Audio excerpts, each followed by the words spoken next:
आप आज हम लोग जो पढ़ेंगे वो 10 और 11 और 12वां अध्याय है।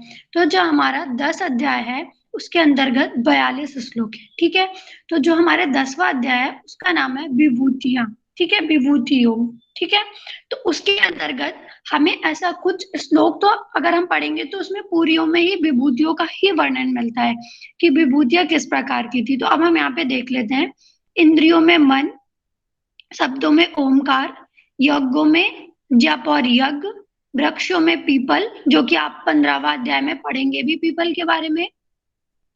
ठीक है, उसके पश्चात मनुष्यों में राजा, शास्त्रों में वज्र, पितरों में आर्यमा, ठीक है, दैत्यों में प्रहलाद, नदियों में गंगा, अक्षरों में ओमकार, समासों में द्वंद्व, ध्यान रखिएगा, छंदों में गायत्री, कवियों में शुक्राचार्य, ठीक है, महीनों में मार्गशीर्ष माह, ऋतुओं में बसंत ऋतु, ठीक है, जलाशयों में समुद्र, घोड़ों में उच्चय शवा, ठीक है, हथियारों में ऐत्रावत, गौवों में कामधेनु है, सापों में वसु किक, ठीक है, नागों में शेषनाग, पशुओं में सिंह है मतलब शेर, ठीक है, पक्षियों में गरुड़ है, मछलियों में मगर, वेदों में सामवेद है, ये क्वेश्चन आता भी है, ठीक है, देवों में इंद्र, गंधर्वों में चित्ररथ, ठीक है, फिर सिद्धियों में कपिल मुनि है, कपिल मुनि जो सिद्ध है उनका नाम है यहाँ पे, ठीक है, मुनियों में वेदव्यास, महर्षियों में भृगु, देव ऋषियों में नारद, पुरोहितों में बृहस्पति, यक्ष और राक्षसों में कुबेर, ज्योतिषों में सूर्य, विद्याओं में आध्यात्म विद्या, सबके हृदय में आत्मा, भूत प्राणियों में चेतना, 8 वस्तुओं में अग्नि, एकादश रुद्रों में शंकर, द्वादश आदियों में विष्णु, सेनापतियों में स्कंद, शास्त्रधारियों में राम, ठीक है, बृहषि वंशियों में वासुदेव मतलब कृष्ण, ठीक है, वहां पे कृष्ण का नाम वासुदेव भी संबोधित है, आप सभी जानते हैं। पांडवों में धनंजय मतलब अर्जुन, ये भी आप सभी ने श्लोक के अंदर पढ़ा है धनंजय करके। स्थिर रहने वाले हिमालय पहाड़, ठीक है, छल करने वाला जो है धुआं जुआ, ठीक है, पवित्र करने वाले जो है वायु, शिख रखने वाले पर्वत कौन सा है, सुमेरु है, शासन करने वाला जो है वो यमराज है, ठीक है, आप सभी को पता है ये बात तो कि जो शासन करता है वो यमराज है। सं, सं, संतातोपतियों के संतान उत्पत्ति हाँ संतान संतान उत्पत्ति के हेतुओं में कामधेनु है, गणना करने वालों का समय, ठीक है, जो काल गणना करते हैं वो समय से ही हम लोग करते हैं, ठीक है। उसके बाद है उन साच मरु रुद्रों में अधिपति जो है वो वरुण है, नक्षत्रों का अधिपति जो है वो चंद्रमा है, ठीक है। ये सभी को मैं चार्ट भेज दूंगी विभूतियों का। यही पूरा जो अपने 42 श्लोक हैं उसमें यही मिलता है, ठीक है। अब हम चलते हैं नेक्स्ट 11वां अध्याय जो हमारा है। दीदी प्रेजेंट कर दीजिए। हाँ ठीक, कर रही हूँ। आप सभी से एक बार पढ़ लीजिएगा, बाकी इसमें से ऐसे क्वेश्चन बनते नहीं है, ना कहो सामवेद का पूछ ले और कामधेनु एक आध दो, बाकी वैसे नहीं बनते, ठीक है।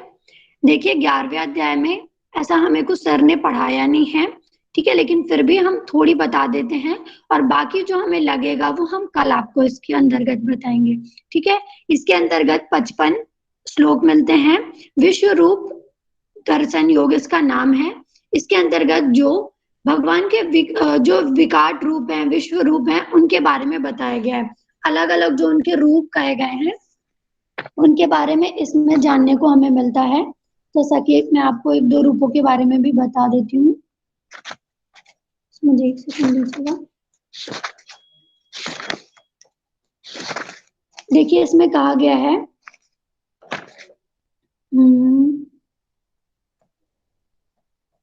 आप सभी लोग देखिएगा, इसमें 11वें का 6ठा और 7वें में कहा भी गया है, देखिए कि हे भारतवर्षी अर्जुन, आदियों को आदि में 12 पुत्रों को, 8 वसुओं को, एकादश रुद्रों को, अभी जो आपने पढ़ा, अश्विनी कुमारों तथा रुद्रगणों को देखकर, और सभी पहले में देखे गए अनेक आचार्य, मतलब इनमें जितने रूप हैं, जैसे नेत्र है, विकट रूप है, उनका वर्णन है, दिव्य रूप का वर्णन है इसमें, ठीक है। उसके बाद आप देखेंगे, आप लोग उसके बाद आएंगे श्लोक नंबर 15 में, इसमें कहा गया है, आपके शरीर के सभी देवों को तथा अनेक भूतों में समुदायों को, कमल के आसनों पर विराजित ब्रह्मा को और आदि समस्त ऋषियों को भी दिव्य सर्पों को देखते हैं। मतलब जो भी इसमें रूप है वही बताया गया, ये इतना इंपॉर्टेंट हमारा अध्ययन नहीं है, ठीक है। इसमें जैसे प्रकाशमान बताया है, ज्योति युक्त बताया है, ठीक है, वो चंद्र सूर्य नेत्र वाले हैं, उनकी भुजाएं बहुत मजबूत है, अंत और मध्य से रहित है, यही सब इसमें वर्णन मिलता है। अब हमारा जो मुख्य है इसमें 12वां अध्याय, वो इम्पोर्टेंट है, दीदी थोड़ी ऊपर करिएगा। लेकिन सर ने हमें 12 का छठा और 7वां बताया है, ठीक है, और हमारे पास टाइम है, इसलिए मैं आप सभी को पहले 12वां अध्याय मेरा कंठस्थ है, मैं वो सुनाना चाहूंगी, उसके पश्चात मैं आप लोग का इसका अर्थ बताऊंगी, ठीक है। चलिए,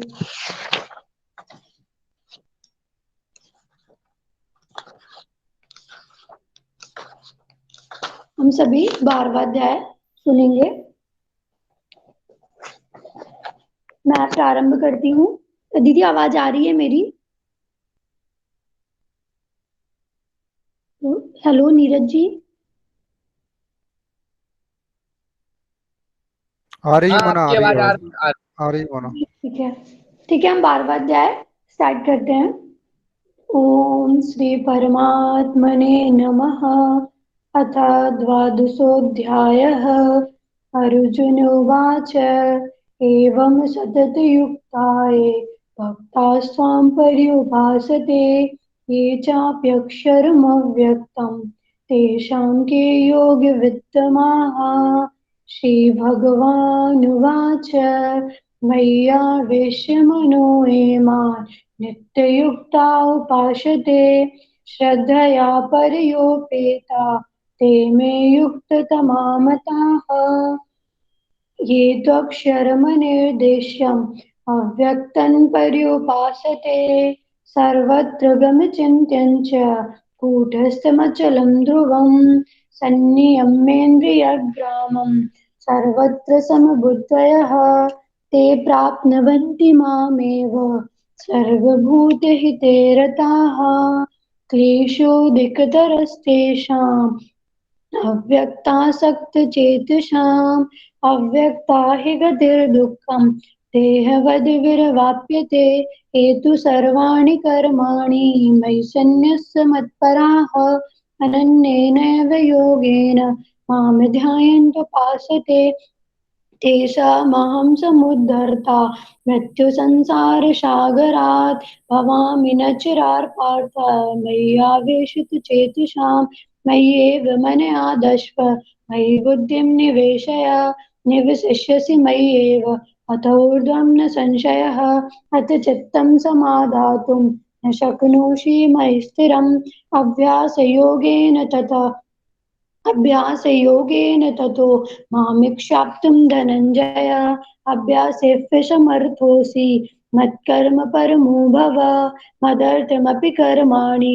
कुर्वन् सिद्धिमवाप्स्यसि अथेदतप्यशक्तोऽसि कर्तुं मद्योगमाश्रितः सर्वकर्मफलत्यागं ततः कुरु यतात्मवान् श्रेयो हि ज्ञानमभ्यासा ज्ञानाद् विशिष्यते ध्यानात् त्यागच्छान्तिरनन्तरम् अद्वेष्टा सर्वभूतानां मैत्रः करुण एव च निर्ममो निरहङ्कार समदुःखसुखक्षमी सन्तुष्टः सततं योगी यतात्मा दृढनिश्चयः मयि अर्पितमनो बुद्धिर् यो मद्भक्तः स मे प्रियः यस्मान्नो दुजते लोको लोकान्नो दुजते च यः हर्षामर्षभयोद्वेगे मुक्तो यः सच मे प्रियः अनपेक्षासु ते दक्ष उदासीनो गतव्यतः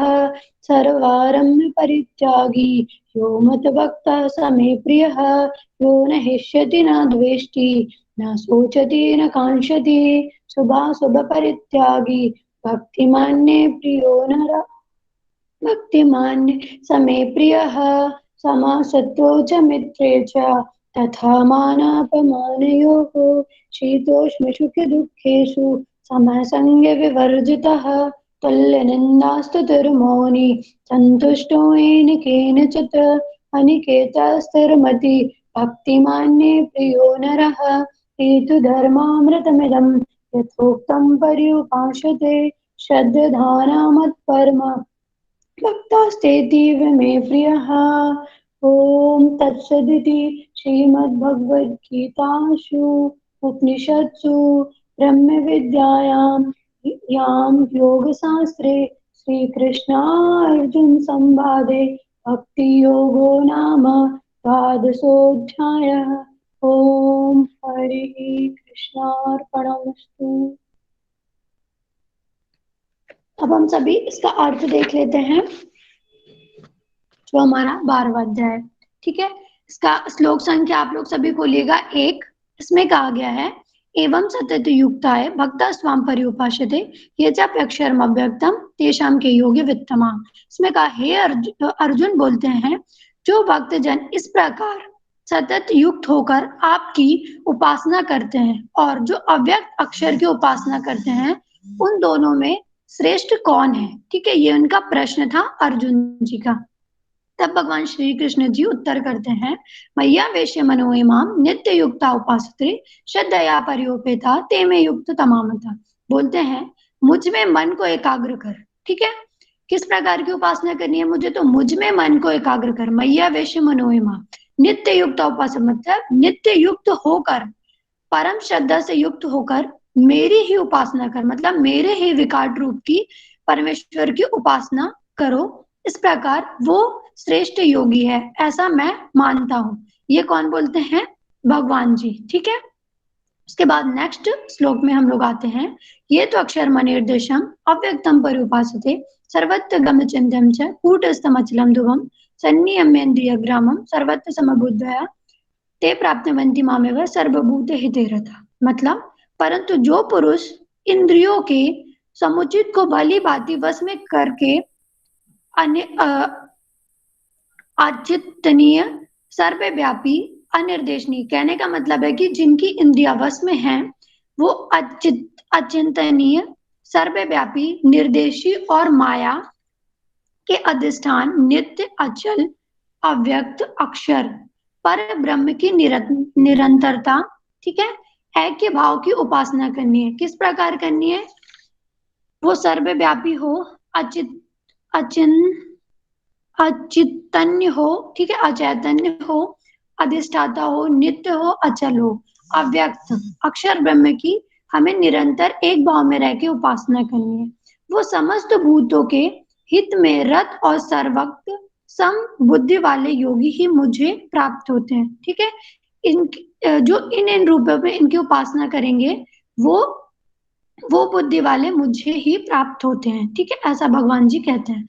उसके बाद बोलते हैं क्लेशोदिक तरस्तेषाम अव्यक्त सप्तचेतसाम, किंतु उन अव्यक्त ब्रह्म में आसक्त चित्त वाले साधना में देह अभिमानी को त्याग कर, मतलब वो अपने देह की चिंता ना करे, उसे उसका अभिमान को त्याग दे। अधिक कष्ट, मतलब जब हम देह को त्याग करते हैं तो हमें अधिक कष्ट होता है, क्योंकि देह अभिमानी को अव्यक्त विषय गति कष्ट पूर्वक प्राप्त होती है। मतलब जिसे हमें अभिमान होगा कि हमारा शरीर बहुत सुंदर है, ऐसा है वैसा है, तो उनकी जब मृत्यु होगी या वो जब भगवान की पूजा करेंगे तो उन्हें बहुत कष्ट होगा। ठीक है, उसके बाद हम नेक्स्ट श्लोक पे चलते हैं। एतु सर्वाणि कर्माणि मयि सन्न्यस्य मत्परः, परंतु जो मेरे परायण होकर मुझे समस्त कर्मों को मुझ पे ही समर्पित करते हैं। ठीक है, मतलब वो उन्हीं की पूजा करते हैं और जितना भी जो भी कर्म करते हैं दिन से रात तक, वो सब कुछ भगवान पे ही अर्पित करते हैं। ठीक है, अर्थात विश्व रूप आत्मदेव को छोड़कर जिसे अव्यक्त आलंबन नहीं किया गया, वो मेरा चिंतन करते हुए ही उपासना करते हैं। ठीक है, इस प्रकार वो भक्त की स्थितियां बताते हैं कि किस प्रकार भक्त का स्वरूप है। उसके बाद बोलते हैं नेक्स्ट 7वें नंबर में, एतु तेजा महान समुद्र था, मृत्यु संसार सागरा, मतलब उन में समाहित चित्त वालों का मैं शीघ्र ही मृत्यु रूपी जो संसार सागर है उसे उद्धार करने वाला जाना जाता हूँ। मतलब जो अपने कर्म को, संपूर्ण कर्मों को भगवान पे ही समर्पित करके करेगा और अपने पूरे रूप से जो चित्त है उसको भी भगवान पे ही लगाएगा, तो जो मृत्यु रूपी संसार सागर है उससे उसको उद्धार कर देते हैं। ठीक है, नेक्स्ट पे चलते हैं। 8वें नंबर पे कहा गया है, मैया वेश मनो इमाम नित्य मैया मय्येव मन आदर्श मई बुद्धि निवेश। ठीक है, मतलब मुझ में मन को स्थापित कर, मुझ में ही बुद्धि को लगा कर, मुझ में ही एक भाव से निवास करते हैं वह ब्रह्म, इसमें कोई संदेह नहीं है। अगर वो पूर्ण रूप से भगवान पे ही अपने चित्त लगाएंगे, अपने कर्म करेंगे, तो भगवान उनकी बुद्धि पे ही एक भाव रहेंगे, इसमें कोई संदेह नहीं है। ठीक है, अत चित्तम समाधातु न शक्नोसी मय स्थिरम, कहने का मतलब है कि चित्त को मुझ में ही स्थिर करके, रूप से स्थापित करके समर्थ हो, मतलब मुझ में स्थिर रूप से स्थापित करने में समर्थ नहीं है जो लोग, वह अभ्यास रूप से योग के द्वारा मुझे प्राप्त करने की इच्छा कर प्रार्थना करें। मतलब जिनका चित्त भगवान पे नहीं है, एक स्थिर नहीं है या स्थिर करने में वो सक्षम नहीं है, समर्थ नहीं हो पा रहे, वो एक ही रूप योग के माध्यम से भगवान की प्रार्थना करें। ठीक है, अब फिर कैसा अभ्यास करेंगे, अभ्यास है फिर समर्थोसी मत कर्म परमो भव, अभ्यास में भी असमर्थ हैं जो लोग। ठीक है, किस प्रकार, मतलब कहते हैं जो अभ्यास करने में भी असमर्थ हैं, मेरे लिए कर्म करने को जो प्रधान समझने वाले हो, मेरे कर्मों को कर भी तो सिद्धि को प्राप्त होगा। मतलब जिनको, जो अभ्यास करने में भी असमर्थ है लेकिन जो वो कर्म करते हैं वो भगवान पे ही समर्पित करके कर्म करते हैं, वो भी सिद्धि को प्राप्त होंगे, मतलब उनका भी मोक्ष मार्ग की ओर बढ़ेंगे। ठीक है, फिर कहा गया है 11वां नंबर फिर हम लोग देखेंगे, श्रेयो ही ज्ञान अभ्यास, मतलब निसंदेह अभ्यास में ज्ञान श्रेष्ठ है, और ज्ञान से ध्यान श्रेष्ठ है, ध्यान से कर्म के फल का त्याग श्रेष्ठ है, क्योंकि त्याग से तत्काल ही परम शांति मिलती है। ठीक है, इसमें ये कहा गया है कि देखिए ये लाइन ध्यान रखिएगा, जो 12वां नंबर है हमारा, ठीक है, 11वें को छोड़ दीजिए, 12वां नंबर देखिए, इसमें क्या कहा गया है, जो निसंदेह अभ्यास करते हैं, ज्ञान से श्रेष्ठ, ज्ञान से ध्यान है, ध्यान से कर्म है, और जो कर्म का त्याग करते हैं उससे भी श्रेष्ठ तत्काल परम शांति हमें मिलती है। फिर उसके बाद आप लोग नेक्स्ट देखिएगा 12 और 13, अद्वेष्टा सर्वभूतानां मैत्र करुणे एवच, मतलब इसमें कहा गया है 13 और 14 में, 12 13 14 में क्या कहा गया कि भूतों में द्वेष से रहित, मित्र भाव से युक्त और दयालु है, तथा निर्मोह निरहंकार है, सम दुख सी प्राप्ति में सम है, क्षमाशील है, तथा जो योगी निरंतर संतुष्ट, ठीक है, सतत दृढ़ निश्चय होकर वह मुझ में ही समर्पित मन बुद्धि व मेरे भक्त मुझे ही प्रिय है। वो ये बता रहे हैं कि जो इस प्रकार की भक्ति करेगा वो मुझे अत्यंत प्रिय होगा। ठीक है, आप इसमें जितने भी 20 के 20 श्लोक हैं उसमें सब में यही बात की गई है कि हमें किस प्रकार की भक्ति करनी है और किस प्रकार के भक्त मुझे अत्यंत प्रिय है। उसके बाद आप लोग देखिएगा 15 नंबर में कहा गया है, यस मान्यो दुजते लोको लोकान्यो दुजते चया, मतलब जिससे कोई प्राणी उद्वेग को प्राप्त नहीं होता, जो स्वयं भी किसी प्राणी के उद्वेग को प्राप्त नहीं होता, जो हर्ष अमर्ष भय और द्वेष आदि से मुक्त हो, वो मुझे अत्यंत प्रिय है। ठीक है, इसमें इन्होंने शब्द बताए हैं, वो आप लोग को ध्यान रखना है। उसके बाद नेक्स्ट सूत्र जो है 16वां वो देख लीजिए, जो आकांक्षाओं से रहित है, जो शुद्ध है, कुशल है, पक्षपात रहित है, निर्भय है, तथा सब आरंभों का त्यागी है, वह मुझे भक्त अत्यंत प्रिय है। ठीक है, इसमें क्या बताया, आकांक्षा से रहित है, शुद्ध कुशल पक्षपात रहित है, निर्भय है, ठीक है, इन सब से जो रहित है और सभी कर्मों का जो त्याग कर देता है वो भक्त मुझे अत्यंत प्रिय है, इसमें ये बताया है। ठीक है, 16वें में। फिर 17 नंबर में क्या बताया है, यो न एष्यति ना द्वेष्टि, ना उसे हर्ष है ना द्वेष करता, ना शोक करता ना काम करता, जो शुभ अशुभ सभी कर्मों को त्यागी है, वह भक्त मुझे अत्यंत प्रिय। आप लोग को इसका शब्द ध्यान रखना है। पिछली बार एक इसी में से श्लोक का अर्थ एक दे दिया था और पूछा था ये किस अध्याय का है, तो वो भक्ति योग का था। वो जब हम प्रश्न करेंगे परसों तो आपको हम बताएंगे, ठीक है। फिर 18वां नंबर आप लोग देखिए, सम शत्रु च मित्र च, मतलब जो शत्रु और मित्र में सम है, उसी प्रकार मान अपमान में भी, और शीत उष्ण सुख और दुख इन सब में जो सम है, आसक्ति से रहित है, वो भक्त भी मुझे अत्यंत प्रिय है, ठीक है। फिर 19 नंबर में क्या कहा गया है, तुल्य निंदा स्तुतिर मौनी, मतलब निंदा स्तुति को समान करने वाला है, मौनी है, किसी भी प्रकार की भी शरीर को निर्वाह होने से संतुष्ट और निवास स्थान से रहित है, उसके प्रति ममता आसक्ति से रहित है, वह स्थिर बुद्धि भक्ति पुरुष ही मुझे अत्यंत प्रिय है, ठीक है।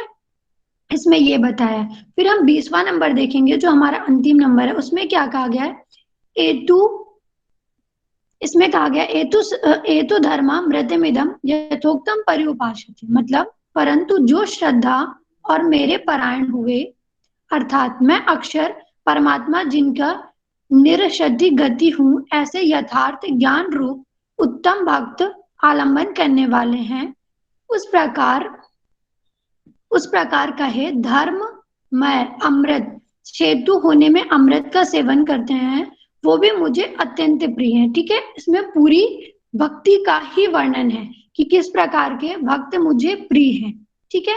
यही बताया गया है। यहीं पे हम अपना जो 10 और 11 और 12वां अध्याय है यहीं पे समाप्त होता है।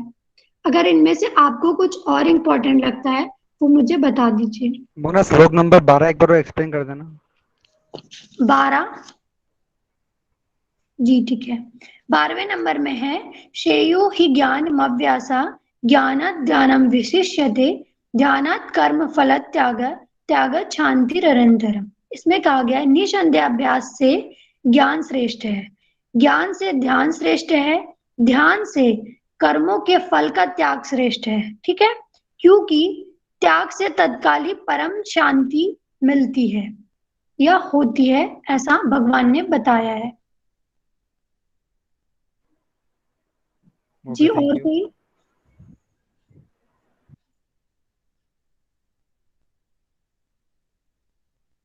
हेलो, हाँ और कोई प्रश्न नीरज जी आपका। जी, बस अब नहीं है कोई प्रश्न। आपका हो गया है तो जो नेक्स्ट जिसका है वो आ जाएं। किसी को कोई क्वेश्चन पूछना हो तो पूछ सकते हैं, और डाउट है किसी को कुछ, नहीं तो फिर ग्रंथ सहित हम शुरू करते हैं। 5 मिनट का आप लोग, 2 से 3 मिनट का आप लोग ब्रेक लें। उसके बाद जिसका टर्न है आज, अंशुमन जी का टर्न है आज, और अंशुमन जी आए हैं, ठीक है। तो हम लोग शुरू करते हैं। Thank you Mona ji. जी मोस्ट वेलकम। मैंने ऐसा, इसमें कुछ सर ने बताया नहीं था ज्यादा, इसलिए जी जी, मैंने आप लोगों को नहीं कुछ नहीं, आपने बहुत बहुत बताया। अच्छा बताया, बहुत बड़ा अच्छा पढ़ाया आपने। बहुत अच्छा, आपने सूत्र, अपने श्लोक बहुत अच्छे से पढ़े आपने, आपको पूरा याद है। तो एक भी नहीं याद है।